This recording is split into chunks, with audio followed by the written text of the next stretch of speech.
അവന്റെ അധികാരം എവിടം വരെ പോകും നമുക്കൊന്ന് കാണണം. അതെവിടം വരെ പോവാനും മാളു? ഈ മാളിവിടെ ഉള്ളപ്പോ അങ്ങനെ പോന്ന് തോന്നുന്നുണ്ട.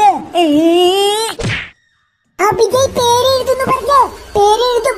പിന്നെ ആര് പറഞ്ഞാലും വിട്ടില്ല, അത് മനസ്സിലാക്കി വെച്ചു.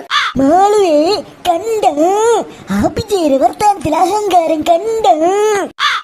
പകരം അവന്റെ അഹങ്കാരം ഈ മാളുവിന്റെ അടുത്തേക്ക് എടുത്ത് വന്ന അവന്റെ അഭിജയൊക്കെ ഞാൻ തീർക്കും.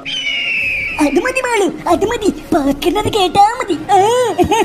മാളു, അഭിജയ് ഈ ക്ലാസ്സിലെ ലീഡർ ആണെങ്കിൽ അഭിജയ് പേരെഴുതിയിരിക്കും. അതാണ് അഭിജയുടെ സ്റ്റൈല്. മാളുവേ കണ്ട, കണ്ടില്ലേ അവന്റെ അഹങ്കാരം കണ്ടില്ലേ മാളു? തീർത്തു കൊടുക്ക് മാളു, തീർത്ത് കൊടുക്ക്. ഞാൻ കണ്ടു എന്റെ പൊട്ടം പാക്കര, നീ ചാവല്ല ഇങ്ങനെ കിടന്നു.